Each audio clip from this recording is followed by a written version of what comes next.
Welcome to Shabbos Shoutout. This past week's Torah portion, Bahar, dealt with the mitzvah of Dan L'Kav Zchus, giving others the benefit of the doubt. Here's a great Dan L'Kav Zchus, giving the benefit of the doubt story. George and Stan were walking home from shul one Shabbos morning. Suddenly, a cab speeds by and their friend Albert is running frantically behind, flailing his arms wildly. "Well," says George, "I never imagined our good friend Albert was a Mechalel Shabbos, someone who was violating Shabbos. Look at him running for the cab." "Wait a minute," Stan replies. "Didn't you read that book that I sent you, The Other Side of the Story? About the mitzvah of giving other people the benefit of the doubt. I bet we can think of 100 excuses for Albert's behavior. Maybe he's sick and needs to go to the hospital." "Come on," Stan says. "Albert was running 60 miles an hour. He was going after that cab. He's as healthy as an Olympic runner." "Well, maybe his wife was having a baby and he needs to visit her at the hospital." "Nah, she had one last week and she's back home." "Well, maybe he's running to the hospital to get a doctor." "He is a doctor. Besides, the hospital is a 3-minute walk in the opposite direction." "Well, maybe he forgot that it's Shabbos." "Of course he knows it's Shabbos. Didn't you see his tie? It was his paisley beige 100% silk Gucci tie from Italy. He never wears it during the week." "Wow, you're observant. I didn't even notice that he wore a tie." "How could you not notice his tie? Didn't you see how it was stuck in the fender of the taxi?" Well, all of my stories are true. It's just that some of them haven't happened yet.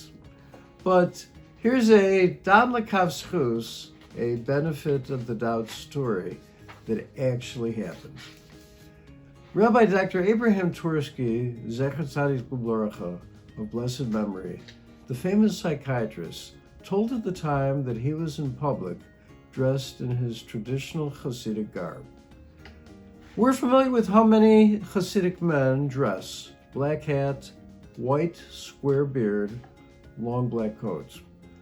A Jewish woman was sitting next to Rabbi Twersky, looked at him, and spoke to him in Yiddish, and spoke those immortal words of many Jewish grandmothers.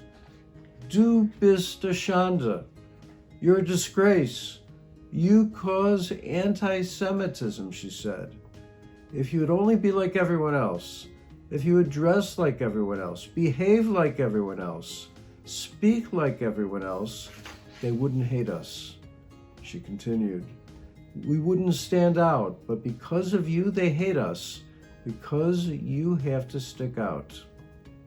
Somewhat taken aback, Rabbi Twersky composed himself, looked at her, and in perfect Oxford English, he said, "Madame, I fail to comprehend the verbiage of your dialect. Of which language are you speaking?" The woman said, "I'm speaking Yiddish." Rabbi Twersky said, "Oh, I'm so sorry. I'm Amish." She said, "You're Amish?" He said, "Yes." She said, "Oh, I'm so sorry. I thought you were Hasidic." He said, "No, I'm Amish." She said, "I love the Amish." He said, "Why?" She said, "Because you're a minority, but you maintain your heritage with so much dignity and pride. Kudos to you." It was now Rabbi Twersky's turn to respond in Yiddish. The rabbi said, "If I would have been Amish, you would have loved me. Now that I'm Jewish, you're embarrassed by me.